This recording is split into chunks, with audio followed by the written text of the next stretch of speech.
नमस्कार, मैं हूं राकेश और आप देख रहे हैं द भारत नाउ। आज मैं आपको एक रोचक इंटरेस्टिंग कहानी सुनाने जा रहा हूं।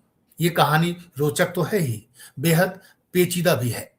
कहानी को सुनकर आप चौंक जाएंगे और आपका दिमाग सोचना समझना बंद कर देगा। ये कहानी है छत्तीसगढ़ के जशपुर जिले की, जो देश के पुलिसिया तंत्र, उसके इन्वेस्टिगेशन करने के तौर तरीके, सबूतों को जुटाने की कवायद, जुडिशियल सिस्टम की प्रक्रिया, यहां तक कि पूरे सिस्टम के लिए चुनौती बन गया है। दरअसल जिस युवक की हत्या का केस सुलझा लिया गया था और हत्या के आरोप में गिरफ्तार लोगों को सजा सुनाकर जेल भेज दिया गया था, वही युवक पुलिस के सामने आकर खड़ा हो गया और कहा कि मैं तो जिंदा हूं, मेरी हत्या नहीं हुई है। यह कहानी शुरू होती है 22 अक्टूबर 2025 से, जब पुरना नगर के पास तोरी टोंगरी के जंगल से एक युवक की अधजली लाश मिलती है। पूरा शरीर जल चुका था। चेहरे की हालत ऐसी थी कि उसे पहचान पाना या शिनाख्त कर पाना मुश्किल था। पूरे इलाके में सनसनी फैल गई। पुलिस को सूचना दी गई। प्रक्रिया पूरी करने के बाद पुलिस ने शव को पोस्टमार्टम के लिए भेज दिया। प्रारंभिक जांच और पोस्टमार्टम रिपोर्ट के आधार पर पुलिस ने बताया कि युवक की हत्या की गई है और शव को जंगल में लाकर जला दिया गया है। इसके बाद सिटी कोतवाली में हत्या का मामला यानी एफआईआर दर्ज कर लिया गया। क्योंकि लाश की पहचान नहीं हो पा रही थी, इसलिए पता नहीं चल पा रहा था कि बॉडी है किसकी। काफी मशक्कत के बाद पुलिस को पता चला कि ये सीमित खाखा की बॉडी है। पुलिस के मुताबिक सीमित खाखा मजदूरी करने झारखंड गया था। उसके साथ कई दोस्त भी गए थे। मजदूरी करने गए सीमित खाखा के कुछ दोस्त तो लौट आए, लेकिन सीमित खाखा नहीं लौटा। पूछताछ में पता चला कि 17 अक्टूबर को सीमित खाखा झारखंड से जशपुर लौटा था। इसके बाद दोस्तों के साथ मिलकर बाकी नदी की पुलिया के पास दारू और मुर्गा की पार्टी की थी। इसी पार्टी में कुछ पैसों को लेकर दोस्तों से विवाद हो गया।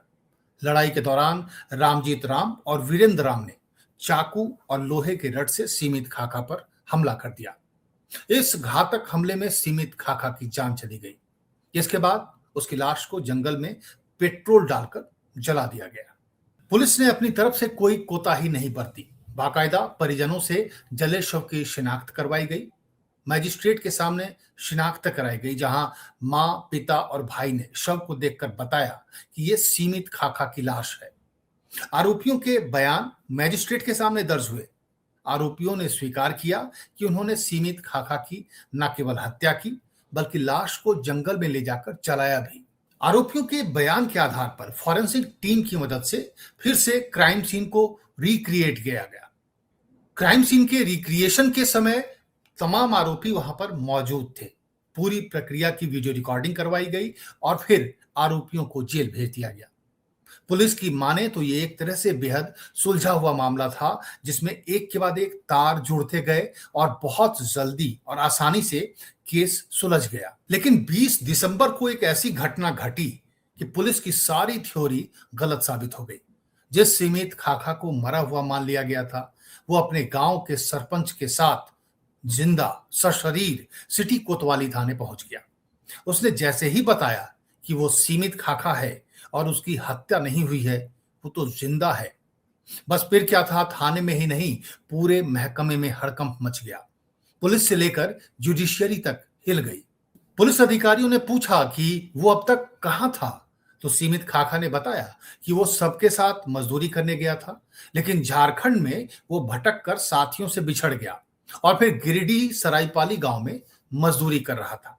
उसके पास मोबाइल फोन भी नहीं था, इसलिए वो किसी से भी संपर्क नहीं कर पाया, लेकिन उसने सोच लिया था कि क्रिसमस पर अपने घर लौट जाएगा। इसलिए जैसे ही क्रिसमस का पर्व आया, वो अपने गांव लौट आया।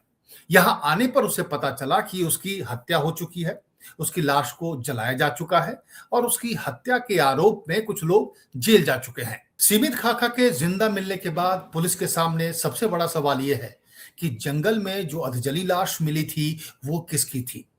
पुलिस अधिकारियों की माने तो उन्होंने हर कानूनी प्रक्रिया का पालन किया, सावधानी से जांच की, लाश की शिनाख्त, आरोपियों के बयान, सीन का रिक्रिएशन, वीडियो रिकॉर्डिंग, सब कुछ किया, लेकिन फिर भी मामला उलझ गया। इस मामले की फिर से जांच शुरू कर दी गई है। सच में जिसकी मौत हुई उसका पता लगाया जा रहा है और जिन लोगों को जेल भेजा गया है उन्हें जेल से बाहर लाने के लिए कानूनी प्रक्रिया शुरू कर दी गई है। लेकिन सवाल इतना ही नहीं है। अगर सीमित खाखा जिंदा है तो मरने वाला कौन था? अगर सीमित खाखा की हत्या नहीं हुई थी तो आरोपियों ने उसकी हत्या की जिम्मेवारी ली क्यों? जब सीमित खाखा झारखंड से लौटा ही नहीं था तो आरोपियों ने शराब पार्टी की बात और लड़ाई की बात क्यों की? शुरू से अंत तक जांच के दौरान आरोपियों ने सीमित खाखा की हत्या की बात क्यों कबूल कर ली? क्या आरोपियों ने पुलिसिया दबाव में हत्या की बात कबूल कर ली? सीमित खाखा के पिता, मां और भाई ने लाश की गलत शिनाख्त क्यों की? हो सकता है वो पहचान नहीं पाए हों, लेकिन वो इस बात को पुलिस को क्यों नहीं बता पाए?